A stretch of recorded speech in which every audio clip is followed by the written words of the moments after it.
Hello hi all welcome to life chats with Anjali Nair. ഇന്നത്തെ എൻ്റെ രണ്ടാമത്തെ എപ്പിസോഡിൽ വന്ന അതിഥി അദ്ദേഹത്തിൻ്റെ ആദ്യത്തെ പോഡ്കാസ്റ്റും ആദ്യത്തെ ഇൻ്റർവ്യൂവുമാണ്. അത് എനിക്കെടുക്കാൻ സാധിച്ചതിൽ ഒരുപാട് സന്തോഷമുണ്ട്. ഒരുപാട് മേഖലയിൽ പ്രാവീണ്യം തെളിയിച്ചിട്ടുള്ളൊരു വ്യക്തിത്വമാണ് അദ്ദേഹം. ആരാണ്, അദ്ദേഹത്തിൻ്റെ കഥ എന്തെല്ലാമാണെന്ന് ഒരു ഇൻട്രോയിലൂടെ അറിഞ്ഞിട്ട് നമുക്ക് പോഡ്കാസ്റ്റ് തുടങ്ങാം. ചേർത്തല തൈക്കാട്ടുശ്ശേരിയിൽ ജനിച്ച വി ആന്റണിയുടെയും തൃപ്പൂണിത്തുറയിൽ ജനിച്ച ലിസിയുടെയും മകൻ ജോർജ് വി ആന്റണി. സാറിന്റെ ജനനം തൃപ്പൂണിത്തുറയിൽ തന്നെ. അദ്ദേഹം 4ാം ക്ലാസ് വരെ പഠിച്ചത് എറണാകുളം സെന്റ് മേരീസ് സ്കൂളിലും പിന്നീട് 5 മുതൽ 10ാം ക്ലാസ് വരെ പഠിച്ചത് രാജഗിരി സ്കൂളിലുമാണ്. തുടർന്ന് SH കോളേജ് തേവരയിലും ഭാരത് മാതാ കോളേജിലുമായിട്ട് ഡിഗ്രികൾ എടുത്തു. പിന്നീട് MBA എടുത്തത് കാരുണ്യ യൂണിവേഴ്സിറ്റിയിൽ നിന്നും, PhD എടുത്തത് വിനായക മിഷൻസ് യൂണിവേഴ്സിറ്റിയിൽ നിന്നും, പോസ്റ്റ് ഡോക്ടറൽ ഫെലോഷിപ്പ് എടുത്തത് Cochin university of science and ടെക്നോളജിയിൽ നിന്നുമാണ്. ജോർജ് സാറിന്റെ വൈഫ് ശുഭ ജോർജ് BSNL AGM ആണ്. മകൻ നിതിൻ ആന്റണി ജോർജ് 12ാം ക്ലാസ്സിൽ പഠിക്കുന്നു. മകൾ മിയ അന്ന ജോർജ് 7ാം ക്ലാസ്സിൽ പഠിക്കുന്നു. ഏകദേശം ആദ്യ 10 വർഷത്തോളം ബാങ്കിങ്ങിലും SAP കൺസൾട്ടിങ്ങിലുമായിരുന്നു അദ്ദേഹം. Dhanlaxmi bank, IDBI bank, IndusInd bank, stock holding corporation of India എന്നീ സ്ഥാപനങ്ങളിൽ സേവനം അനുഷ്ഠിച്ചിട്ടുണ്ട്. കൂടാതെ ഫിസാറ്റ് ബിസിനസ് സ്കൂൾ ഉൾപ്പെടെ നിരവധി പ്രമുഖ ബിസിനസ് സ്കൂൾസിന്റെ ഡയറക്ടറായിട്ടും വിവിധ അന്താരാഷ്ട്ര തലത്തിലുള്ള ബിസിനസ് സ്കൂളുകളിൽ അഡ്ജോൺഡ് പ്രൊഫസറായിട്ടും പ്രവർത്തിച്ചിട്ടുണ്ട്. 2020 മുതലാണ് ഗ്രീൻ ആപ്പിൾ കമ്പനി എന്ന സ്ഥാപനം തുടങ്ങിയത്. ഇപ്പോൾ ഇൻസ്റ്റിറ്റ്യൂട്ട് ഓഫ് ഡയറക്ടേഴ്സിന്റെ കേരള റീജിയനിലെ റീജിയണൽ ഡയറക്ടറാണ് അദ്ദേഹം. അതുപോലെ international chamber of media and entertainment ഇൻഡസ്ട്രിയുടെ കേരള സ്റ്റേറ്റ് ചെയർപേഴ്സണുമാണ്. കൂടാതെ പ്രമുഖ അക്കാഡമിക് ഇൻസ്റ്റിറ്റ്യൂഷൻസിന്റെ അഡ്വൈസറി മെമ്പറായും സേവനമനുഷ്ഠിക്കുന്നു. 2016 Asia Pacific educationist award, 2018 Asia Africa development കൗൺസിലിന്റെ educational planner award, 2020 Abu Dhabi chamber of കൊമേഴ്സിൽ വെച്ച് IBMC ബിസിനസ് എക്സലൻസ് അവാർഡ്, 2020 തന്നെ ന്യൂ ഏജ് മാഗസിൻ നടത്തിയ 100 ചേഞ്ച് മേക്കേഴ്സ് ഓഫ് കേരളയിൽ 26ാമത്തെ പൊസിഷനായിരുന്നു അദ്ദേഹത്തിന്. 2021 കോമൺവെൽത്ത് ഇന്നൊവേഷൻ അവാർഡും. സോ കോർപ്പറേറ്റ് കൺസൾട്ടന്റും സ്റ്റാർട്ടപ്പ് മെന്ററും ഇന്റർനാഷണൽ ട്രെയിനറും ആക്ടറും ഓതറും ഒക്കെയായ ജോർജ് സാറിന്റെ കൂടുതൽ വിശേഷങ്ങൾ നമ്മൾക്ക് ചോദിച്ചറിയാം.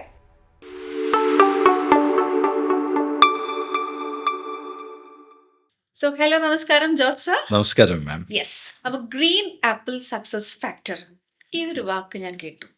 What is that? Green Apple Success Factors is my company where we focus on 4 specific aspects. The first activity we do is corporate consulting. Okay. Then we offer training programs for corporates as well as education institutions. Okay. Again, we focus on startups. Okay. So startup mentoring is one of our key activities. Okay. And the fourth one is empowering young minds. That is, the purpose is to give proper training or mentoring to young minds as a young management graduates and engineers. Okay. Another activity which we do is institution building. See, if you look at business schools or engineering colleges for that matter, most of the the professional colleges lack certain element or a particular element which actually takes them to another level. Institution building is a very, very important aspect for any organization. Okay. But unfortunately, we find a lot of erosion happening in today's, the environment, the academic environment. So one of the things that we do is supporting education institutions. Okay. ശരിക്കും ഈ educational institution എന്ന് പറയുമ്പോൾ തന്നെ number of ക്വസ്റ്റ്യൻസും ക്യൂരീസും ശരിക്കും അതിൻ്റെ ഭാഗമായിട്ടുണ്ട്. So I come to that. നമ്മുടെ അടുത്ത ചോദ്യത്തിലേക്ക് നമുക്ക് പോവാം. ഓക്കെ. Sure. ഓക്കെ സാർ, അപ്പോൾ ഈ കമ്പനിയുമായിട്ട് പ്രവർത്തിക്കാൻ തുടങ്ങിയിട്ട്, അതായത് ഈ കമ്പനി ഫോം ആയിട്ട് എത്ര വർഷമായി? ആക്ച്വലി ഈ കമ്പനി സ്റ്റാർട്ട് ചെയ്തത് 2013ലാണ്. But then it was വളരെ സൈലന്റ് ആയിട്ടാണ്. I mean like we were not allowed. അതായത് കൂടുതൽ മാർക്കറ്റിംഗ് തന്ത്രങ്ങളിലേക്കൊന്നും പോയിരുന്നില്ല. പോയിട്ടില്ല. Like we were doing very very എന്താ പറയുക, നമ്മൾക്ക് ഇങ്ങോട്ട് വരുന്ന റിക്വയർമെന്റ്സ് വരുമ്പം അത് സപ്പോർട്ട് ചെയ്യാം, അങ്ങനെ വരുന്ന മാത്രമേ ഉണ്ടായിരുന്നുള്ളൂ. But then we went for a rebranding post COVID. Okay. അങ്ങനെയാണ് ഗ്രീൻ ആപ്പിൾ സക്സസ് ഫാക്ടേഴ്സ് എന്നുള്ള റീബ്രാൻഡ് ചെയ്തതാണ്. Like initially it was Braura consulting. അതായിരുന്നു ഞങ്ങളുടെ കമ്പനിയുടെ name. But then, we got rebranded to Green Apple Success Factors. Of course, there is a story behind it. When you look at Green Apple, it's quite different from Red Apples. Yes. Primarily in terms of nutritions, then in terms of the fiber content. അപ്പം green apple എന്ന് പറയുമ്പം അത് it's കുറച്ച് medicinal value ഉള്ള. Okay. അപ്പം ആ ഒരു കോണ്ടെക്സ്റ്റിലാണ് ഞങ്ങളത് we thought we will have A different name. അങ്ങനെയാണ് ഗ്രീൻ ആപ്പിൾ സക്സസ് ഫാക്ടേഴ്സ് എന്ന് പറഞ്ഞത്. ഓക്കെ. സോ ഇപ്പോൾ ഈ കമ്പനി റീബ്രാൻഡ് ചെയ്ത കാര്യം, പേര് മാറ്റിയ കാര്യമൊക്കെ പറയുമ്പോൾ ഒരു കാര്യം ചോദിക്കാതിരിക്കാൻ പറ്റില്ല. നമ്മുടെ doctor George V Antony was Vinu for us all, അല്ലെ? വിനു എന്നുള്ളൊരു പേരിലൂടെയാണ് ശരിക്കും സാറിന് അറിയപ്പെട്ടിരുന്നത്. Right. പിന്നീട് എങ്ങനെയാണ് ഈ ജോർജ് വി ആന്റണിയിലേക്ക് മാറുന്നത്? Right. അതൊരു കുറച്ച് ഇൻട്രസ്റ്റിംഗ് ആയിട്ടൊരു കാര്യം. Because actually my name was Vinu V Antony in my schools or even when I was doing my education. പക്ഷേ ഞാൻ എൻ്റെ കരിയറിൻ്റെ ഭാഗമായിട്ട് ഞാൻ IDBI ബാങ്കിൽ വർക്ക് ചെയ്യുന്ന സമയത്ത് I was at Calicut. And one of those days I met and ഒരു വളരെ എൽഡർലി ആയിട്ടുള്ള ഒരു person came to my branch. So he was sitting in front of me. I was operational head over there. അപ്പോൾ ഇദ്ദേഹം വന്നിട്ട് എൻ്റെ name board കണ്ടിട്ട് എന്നോട് ചോദിച്ചു, sir can I tell you something. അപ്പോൾ വളരെ പ്രായം ചെന്ന ഒരു വ്യക്തിയാണ് ഞാൻ. അദ്ദേഹത്തിനെ കണ്ടാൽ തന്നെ വളരെ ഒരു ദിവ്യത്വം അദ്ദേഹത്തിൻ്റെ ഫേസിൽ കാണാൻ പറ്റുമായിരുന്നു. Technological consultant? Right. And that of which I came to know little later. Then he suggested, he didn't say anything of that kind, and he said, why don't you change your name to VINOO, double O. Okay. Oh, U എന്നുള്ളത് You മാറ്റിയിട്ട് double O ആക്കാം. Okay. അപ്പം basically when I was in the bank I was ഒരു middle level പൊസിഷനിലായിരുന്നു ഞാൻ work ചെയ്യുന്നത്. അപ്പം എല്ലാവരും വിനു എന്ന് പറയുമ്പം it's like I feel like ഒരു ചെറിയ കുട്ടിയോട് സംസാരിക്കുന്ന പോലെയുള്ള ഒരു ഫീലാണ് ഫീൽ ചെയ്തുകൊണ്ടിരുന്നത്. അപ്പോൾ ദെൻ ഐ തോട്ട് ഞാനത് that was in the back of my mind for 3-4 days. ഞാൻ ഇങ്ങനെ അതിനെപ്പറ്റി ചിന്തിക്കുന്നുണ്ടായിരുന്നു. And again this person came for some other purpose. അപ്പം ഞാൻ അദ്ദേഹത്തിനോട് ചോദിച്ചു, like can I change to George V Antony, because ഞങ്ങളുടെ ചേർച്ചിൽ എൻ്റെ നെയിം ജോർജ് എന്നാണ്. സെയിൻറ്റ് ജോർജ് ആണ് എൻ്റെ, ലൈക്ക് ക്രിസ്ത്യൻസിന് അങ്ങനെ ഒരു ഇതുണ്ടല്ലോ. അപ്പം അങ്ങനെ സെയിൻറ്റ് ജോർജ് ആണ് എൻ്റെ സെയിൻറ്റ്. അപ്പം അങ്ങനെ അദ്ദേഹം അത് കഴിഞ്ഞ് he did some numerological things. He's actually അദ്ദേഹം ഒരു കബാല ന്യൂമറോളജിസ്റ്റ് ആയിരുന്നു, which I was not aware about. But then later he told me about it. അപ്പോൾ അങ്ങനെ അദ്ദേഹം എന്നോട് പറഞ്ഞു. അപ്പോൾ then I was also happy. George എന്ന് പറയുമ്പോൾ ഒരു മുഴക്കമൊക്കെ ഉണ്ട് ആ പേര് കേൾക്കാൻ. അപ്പോൾ അങ്ങനെയാണ് ഞാൻ ജോർജ് വി ആൻ്റണി എന്ന്. Of course through I think it was in 2005 or 6 through official gazette notification വഴി ചെയ്തതാണ്. വീട്ടിലൊക്കെ ഇപ്പൊ വിനു എന്നുള്ള പേര് എവിടെയെങ്കിലൊക്കെ കേൾക്കാറുണ്ടോ? വീട്ടിൽ പാരൻസ് അങ്ങനെയല്ലേ വിളിക്കും. ഇപ്പം ഇൻട്രോയിൽ നിങ്ങൾ കണ്ടിട്ടുണ്ടാവുമല്ലോ, ഒരുപാട് പ്രവർത്തന മേഖലയിൽ വളരെ പ്രാഗൽഭ്യം തെളിയിച്ചിട്ടുള്ള ആണ് ജോർജ് സാറ്. പക്ഷേ ഈ ബാങ്കിങ്ങിൽ നിന്ന് ഒരു ബന്ധമില്ല, അക്കാഡമിക്സിലേക്ക് വരുമ്പോൾ അക്കാഡമിക്സ് നിന്ന് ഒരു ബന്ധമില്ല, കൺസൾട്ടേഷൻ, അങ്ങനെ പല മേഖലയിൽ ഇവൻ അഭിനയിച്ചിട്ടുണ്ട്. അതെല്ലാം എക്സ്ട്രീം ലെവലായിട്ടുള്ള കാര്യങ്ങളാണ്. സോ ഇത് സാറ് ഓരോ പ്രൊഫഷൻ ചൂസ് ചെയ്യുമ്പം മടുപ്പിൻ്റെ ഭാഗമായിട്ട് ഓരോന്ന് പുതിയത് ചെയ്യുകയാണോ, or you enjoy doing everything at same time? ഈ ചോദ്യം ഞാൻ വേറൊരു ലെവലിലേക്ക് തന്നെ ഒന്ന് കാണാൻ ശ്രമിക്കുകയാണ്. Basically if you look at it, ഇതെല്ലാം റിലേറ്റഡാണ്. ഞാൻ MBA ചെയ്തത് ഫിനാൻസിലായിരുന്നു. ഞാൻ സ്പെഷ്യലൈസ് ചെയ്തത് ബിക്കോസ് എൻ്റെ ബാച്ചിൽ എനിക്ക് തോന്നുന്നു ഞാൻ മാത്രമേ ഉണ്ടായിരുന്നുള്ളൂ ഒരു സിംഗിൾ സ്പെഷ്യലൈസേഷൻ ഓഫർ ചെയ്ത ഒരു കാൻഡിഡേറ്റ് ആയിരുന്നത്. ഞങ്ങൾക്ക് ഡ്യുവൽ സ്പെഷ്യലൈസേഷൻ ആയിരുന്നു when I was doing my MBA programme way back in 1996 at Karunya institute of technology. At that point of time ഇപ്പം അത് കാരുണ്യ യൂണിവേഴ്സിറ്റിയാണ്. അപ്പം അന്ന് ഞാൻ സ്പെഷ്യലൈസ് ചെയ്ത ഫിനാൻസിലായിരുന്നു. ദെൻ ഐ ജോയിൻഡ് ആ കമ്പനി ഇൻടു എന്താ പറയുക മാർക്കറ്റിംഗ് ഡൊമൈനിലായിരുന്നു ഫോർ 15-20 days. പക്ഷേ അതിനുശേഷം I move to my domain area, ബാങ്കിങ്ങിലേക്ക് മാറി. Then I work with stock holding corporation of India for couple of years. But ഇതെല്ലാം ഫിനാൻസ് റിലേറ്റഡ് ആണ്. But then അത് കഴിഞ്ഞ് ഞാൻ when I started my PhD in 2005, I think 2005, I moved to academics.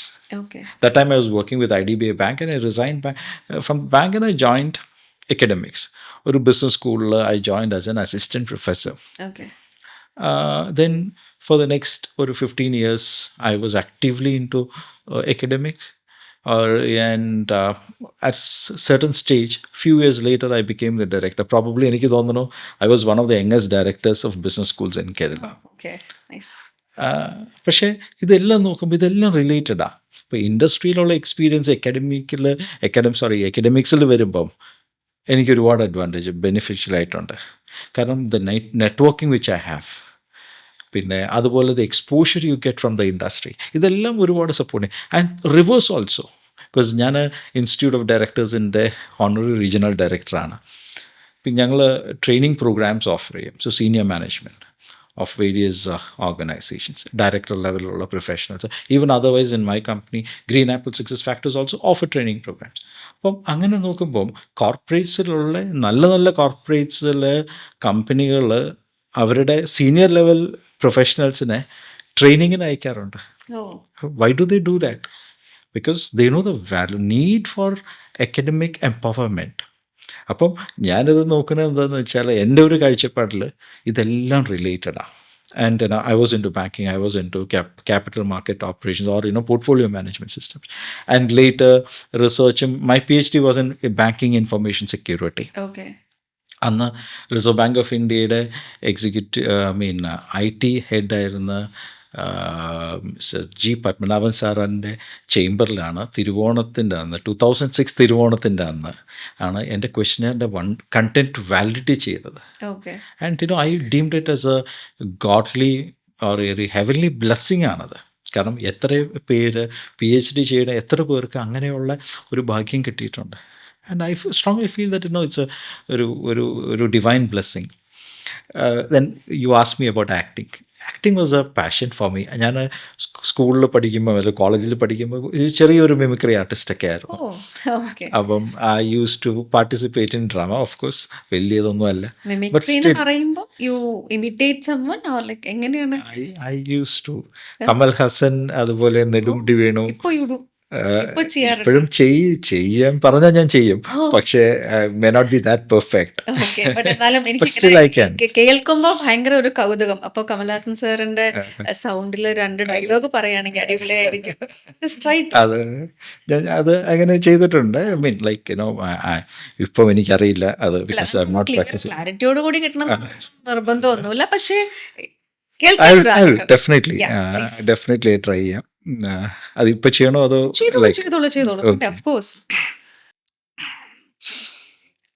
Nancy, വട്ടത്തിലുള്ള നിന്റെ മുഖം കാണുമ്പം ആകാശത്തുള്ള താര നക്ഷത്രം എൻ്റെ കണ്ണിൽ വീണ പോലെ. നീ എന്താ പറഞ്ഞത്? നിന്റെ അച്ഛനാ? നോ, ആളോട് പോയി വേറെ പണി നോക്കാം. I love you Nancy, I love you. Super great കേട്ടോ. പക്ഷേ ഇത് ഇറ്റ്സ് ലോങ്. എത്രയും വോയിസ് ശരിയായിട്ടില്ല, എനിക്കറിയാം അത് ശരിയായില്ല എന്ന്. Even Nedumudi also I use Nedumudi Venu. പക്ഷേ ഒരുപാട് വർഷമായി, അതുകൊണ്ട് I am sure that's not. മടുത്തു, കഷ്ടപ്പെട്ട് ബുദ്ധിമുട്ടി എന്തൊക്കെ സഹിച്ച, എന്നിട്ടിപ്പോ ഞാൻ പോവാ. ശരിക്കും പറഞ്ഞ അക്കാഡമിക്സിൽ തന്നെ ഒരു 25 വർഷത്തോളം ഉള്ള എക്സ്പീരിയൻസ് ഉണ്ടെന്ന് പറഞ്ഞു.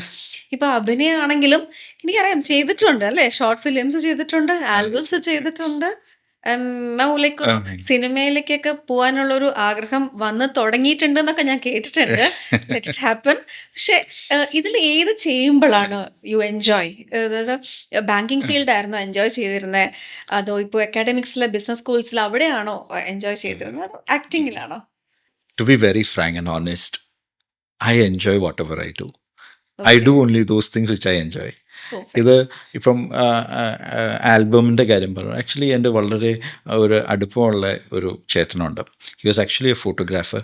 അദ്ദേഹമായിരുന്നു എൻ്റെ, ഞാൻ എപ്പോൾ ഫോട്ടോ എടുക്കാനാണെങ്കിലും ഞാൻ അദ്ദേഹത്തിൻ്റെ അടുത്തേ പോകുള്ളൂ, because I have A trust in him. അപ്പോൾ അദ്ദേഹം ചേട്ടനോട് ഇങ്ങനെ ഞങ്ങൾ സംസാരിക്കും, പറഞ്ഞു ഒരു ആൽബം ചെയ്യണോ അല്ലെങ്കിൽ ഷോർട്ട് ഫിലിം ചെയ്യണോ എന്ന് പറഞ്ഞാൽ he said we will do. One fine morning he call me, വിളിച്ചിട്ട് പറഞ്ഞു, സർ ഇങ്ങനെ ഒരു കാര്യമുണ്ട്, നമുക്ക് ചെയ്യാൻ പറ്റുമോ? ഐ സെഡ്, ഞാൻ ആ വഴിയെ പോകുന്നത് കളമശ്ശേരിയിലാണ് അദ്ദേഹം. അദ്ദേഹത്തിൻ്റെ പേര് മഹേഷ് മംഗളശ്ശേരി എന്നാണ്. Okay. അപ്പോൾ അദ്ദേഹം ഇങ്ങനെ എന്നോട് പറഞ്ഞു ശരി ചെയ്യാം. അപ്പോൾ ഞാൻ പറഞ്ഞു ഓക്കെ വി വിൽ ഡു. അങ്ങനെ പെട്ടെന്ന് ഓൾ ഓഫ് എ സഡൻ വന്നതാണ്. ചെയ്തതാണ്. ആൻഡ് അതിൻ്റെ ഷൂട്ടും എനിക്ക് തോന്നുന്നത് 1.5 ദിവസം കൊണ്ട് കഴിച്ചതാണ്. അത് കഴിഞ്ഞ് കഴിഞ്ഞ ഓണത്തിൻ്റെ സമയത്തും ഇങ്ങനെ ചേട്ടൻ പറഞ്ഞു നമുക്കൊരു ആൽബം ഒരു ഇതുണ്ട്. I enjoy it. May be it's like ഒരു ദിവസത്തെ ആ ഒരു ടോട്ടലി കട്ട് ഔട്ട് ആയിട്ടുള്ളത്. ആൻഡ് അതും എനിക്ക് തോന്നുന്നു 1.5 ദിവസം കൊണ്ട് ചെയ്തതാണ്. ചെയ്തതാണ്. ആൻഡ് വളരെ റീസെൻ്റായിട്ട് ഒരു ഷോർട്ട് ഫിലിം ചെയ്തതാണ്, തനിയാവർത്തനം. അത് ഒരു ദിവസത്തെ ഷൂട്ടാണ്. അത് Okay. Like morning So you were the central character. അത് ചെയ്തു. അതെ, അതിലൊരു സെൻട്രൽ ക്യാരക്ടർ ഡ്യുവൽ റോൾ ഉണ്ടായിരുന്നു. ഫാദർ ആൻഡ് സൺ അത് ശരി. ഒരു റോളായിരുന്നു അത്. എൻ്റെ ഒരു പെർസ്പെക്റ്റീവ് എന്ന് പറഞ്ഞാൽ you enjoy what ever you do. നമ്മൾ അങ്ങനെ ഒരു താല്പര്യമില്ലാണ്ട് ഒരു കാര്യം ചെയ്യുമ്പം അതിലൊരു ഇൻവോൾവ്മെൻറ്റ് ഉണ്ടാവില്ല. ഉറപ്പായിട്ടും. But even when I was in bank there were lot of situations like which നമ്മുടെ പുൾ ബാക്ക് ചെയ്യണ ഒരുപാട് സിറ്റുവേഷൻസ് ഉണ്ടായിട്ടുണ്ട്. അല്ലെങ്കിൽ അങ്ങനത്തെ സാഹചര്യം ഉണ്ടാവും. ഇവൻ അക്കാഡമിക്സിലും ഉണ്ട്. ബിക്കോസ് ഞാൻ അക്കാഡമിക്കിൽ വന്നപ്പം എൻ്റെ കൂടുതൽ സമയവും ഞാൻ ഡയറക്ടറായിട്ടാണ് വർക്ക് ചെയ്തത്, കോളേജസിൻ്റെ director. Okay. The thing is like you have to face lot of things, lot of challenges. അത് പക്ഷേ നമ്മൾ അതിനെ ഫേസ് ചെയ്തേ പറ്റുള്ളൂ. അതെ, definitely. ആൻഡ് അതിങ്ങനെ പോകും. ഇറ്റ്സ് ലൈക്ക് ഒരു എന്താ പറയുക, റൈസ് അതുപോലെ ഒരു ലോ എന്ന് പറഞ്ഞ പോലെ. You enjoy what ever you do, and that is my policy. Okay. ഈ സ്കൂൾസ് എന്നൊക്കെ പറയുമ്പോൾ, കോളേജ് എന്നൊക്കെ പറയുമ്പോൾ കൂടുതലും ഇൻട്രാക്ഷൻ കുട്ടികളായിട്ടായിരിക്കും ഉണ്ടാവുക കൂടുതൽ സമയം. നമ്മുടെ വീട്ടിലെ കുട്ടികളുമായിട്ട് എങ്ങനെയാണ് ഇൻട്രാക്ട് ചെയ്തിട്ടുള്ളത്? നമ്മളുടെ പ്രൊഫഷൻ ഫാമിലിയിൽ വന്നിട്ട് ഇൻഫ്ലുവൻസ് ചെയ്യാൻ പറ്റിയിട്ടുണ്ടോ? ബിക്കോസ് യു മെൻറ്റർ അല്ലേ, many people you had done the mentoring. അത് വീട്ടിലെങ്ങനെ പറ്റിയിട്ടുള്ളത്? ടു ബി വെരി ഹോണസ്റ്റ്, ഞാൻ ഒരു വളരെ സ്ട്രിക്റ്റ് എൻവയറമെൻറ്റിൽ കുട്ടിക്കാലം വളർന്ന ഒരാളാണ്. It's like my father was like a more military man. He was not in to military, he was a banker. My mom was a teacher. Okay. അപ്പം വളരെ ചിട്ടയോടുകൂടി 5 മണിക്ക് എഴുന്നേൽക്കുക, അത് കഴിഞ്ഞ് ഇന്ന സമയത്ത് ഇത്ര സമയം വരെ പഠിക്കുക, അത് കഴിഞ്ഞ് ബ്രേക്ക്ഫാസ്റ്റ്, അത് കഴിഞ്ഞ് ഇന്ന സമയത്ത് സ്കൂൾ ബസ്സിൽ വീട്ടിൽ നിന്ന് ഇറങ്ങുക. ഇങ്ങനെയൊക്കെയുള്ളൊരു കൈൻഡ് തന്നെ. You come back around 4 o'clock, പിന്നെ ഒരു half an hour you get a break, പിന്നെ അത് കഴിഞ്ഞ് യു ഗെറ്റ് ഫ്രഷ്. 7 മണിയാകുമ്പോൾ പ്രെയർ, 8:30 7:30 ആകുമ്പോഴത്തേക്കും dinner, then you back to study, 11 മണിക്ക് ഉറങ്ങുക. ഈ കൈൻഡ് ഓഫ് ഒരു സ്ട്രിക്റ്റ് എൻവയറമെൻറ്റിൽ. ഏത് ഏജ് വരെ പോയി അങ്ങനെ അച്ഛൻ? അത് even when I was a chairman of the college we had this kind of system. ഞാൻ ഡിഗ്രി ചെയ്യുമ്പം I did my degree at Bharat Mata college, Cochin. Second year I was editor of the college magazine. Final year I was a chairman. പക്ഷേ 6 മണിക്ക് വീട്ടിൽ വരണമെന്നുള്ളത് ഫാദറിൻ്റെയും മദറിൻ്റെയും നിർബന്ധമായിരുന്നു. But then to be very honest, I really enjoyed it. ആ ഒരു restriction ഉണ്ടെങ്കിലും ആ റെസ്ട്രിക്ഷനിലും ഉണ്ട് ഒരുപാട് ഫ്രീഡം. ആ റെസ്ട്രിക്ഷനിലും I'll come to that. ഞാൻ ഞാനത് അപ്രീഷിയേറ്റ് ചെയ്യുന്നുണ്ട് എൻ്റെ, because myself and my sister, if you look ആയിട്ട്, ഞങ്ങൾ രണ്ടുപേരും ഡോക്ടറേറ്റ് ഉണ്ട്. എൻ്റെ sister is A M.Ed B.Ed കോളേജിൻ്റെ പ്രൊഫസറായിരുന്നു. അപ്പം ഞാനൊരു രീതിയിൽ നിന്നെ കാണുമ്പം പാരൻസ് അങ്ങനെ സ്ട്രിക്റ്റ് ആയതുകൊണ്ടായിരിക്കാം ഒരു പക്ഷേ ഞങ്ങൾ അങ്ങനെ ഒരു ലൈനിൽ പോയത്. പക്ഷേ ടു മൈ കിഡ്സ് ഞാൻ ടോട്ടലി ഓപ്പോസിറ്റ് ആയിരുന്നു. I used to give fully free, maximum freedom to my son or even to my daughter. അപ്പം ഞാൻ കാണുന്നുണ്ട്, ഒരുപാട് ഡിഫറൻസ് കാണുന്നുണ്ട്. ബിക്കോസ് നമ്മളൊരു കാര്യം പറയുമ്പം നമ്മുടെ പാരൻസ് പറയുന്ന ഒരു സമയത്ത് നമ്മളത് ചെയ്യും. അങ്ങനെ പക്ഷേ കുട്ടികളാകുമ്പോൾ കുറച്ച് ടോട്ടലി ഡിഫറെൻ്റ് ഒരു കൈൻഡ് ഓഫ് അപ്രോച്ചാണ്. ബട്ട് ദെൻ അവരെ ഞാൻ അതിന് പൂർണ്ണമായിട്ട് കുറ്റം പറയില്ല. Because the environment I was in two and ഇപ്പോൾ എൻ്റെ മക്കളുള്ള എൻവയറമെൻറ്റ് വ്യത്യാസമുണ്ട്. Generations are different. അപ്പം അത് ഞാൻ ഉൾക്കൊള്ളണം. But at the same time specific ആയിട്ട് ചോദിച്ച ചോദ്യത്തിന് ഞാൻ പറയണത് കുറച്ച് സ്ട്രിക്ട്നെസ് ഒക്കെ ആവശ്യമാണ്. ആവശ്യമാണ്. അത് അതാണ് ഒരു പ്രായം വരെ അത് ആവശ്യമാണ്. മേ ബി ഒരു 10, 13, ഒരു 15, 13 വയസ്സ്, 13, 14 വയസ്സ് വരെ അത് ആവശ്യമാണ്. കാരണം അങ്ങനെ ഒരു ഡിസിപ്ലിനിൽ പോയാൽ they will take care of them. Okay sir, normally ഇപ്പോൾ ഇത്രയും കാര്യത്തിൽ ഇൻവോൾവ് ആയിട്ടിരിക്കുന്ന ഒരു ഫാദർ, കുറേ യാത്രകളുണ്ടാവും, കുറേ മീറ്റിങ്സുകളുണ്ടാവും, കുറേ കാര്യങ്ങളിൽ ഇൻവോൾവ് ആയിട്ടായിരിക്കും. അപ്പം കുട്ടികളുടെ കാര്യങ്ങൾ വരുമ്പം, സ്വന്തം മക്കളുടെ കാര്യം വരുമ്പം, അവരുടെ സ്കൂളിലെ കാര്യങ്ങൾ, അവരുടെ പേഴ്സണൽ ആവശ്യങ്ങൾ, താല്പര്യങ്ങൾ, യാത്രകൾ, അതൊക്കെ കൺസിഡർ ചെയ്യാൻ പറ്റിയിട്ടുണ്ടോ? അവരുടെ കൂടെ ഇരിക്കാൻ പറ്റിയിട്ടുണ്ടോ? ഞങ്ങൾ ഒരു കോവിഡിൻ്റെ സമയത്ത് ഞങ്ങൾ ഒരുമിച്ച് ക്രിക്കറ്റ് കളിച്ചുകൊണ്ടിരുന്ന ആൾക്കാരായിരുന്നു. പിന്നെ പലപ്പോഴും പറ്റാറില്ല, അതൊരു വാസ്തവമാണ്. കാരണം വീട്ടിൽ വന്നു കഴിഞ്ഞാലും ഒരു എക്സാമ്പിളായിട്ട് പറയാം, ഡേ ബിഫോർ യെസ്റ്റർഡേ എൻ്റെ ഫാദറിൻ്റെ 84th ബർത്ത്ഡേ ആയിരുന്നു. അപ്പം every one was waiting for me എന്താ പറയുക കേക്ക് കട്ട് ചെയ്യാനായിട്ട്. ഞാൻ വീട്ടിൽ വന്നിട്ട് അപ്പോഴും എനിക്ക് ആ കോൾ വെച്ച് കഴിഞ്ഞപ്പോഴത്തേക്ക് അടുത്ത കോൾ വന്നു. അപ്പം then my mother was telling അതവിടെ വെച്ചിട്ട് വരും. ലൈക്ക് നമ്മൾ അങ്ങനെ ഒഴിവാക്കണതല്ല, അപ്പം then situation demand certain things. അപ്പോൾ അങ്ങനെ നമ്മൾ ഇൻവോൾവ് ആണ്. പക്ഷേ കുട്ടികളുടെ കൂടെ സമയം സ്പെൻഡ് ചെയ്യണം.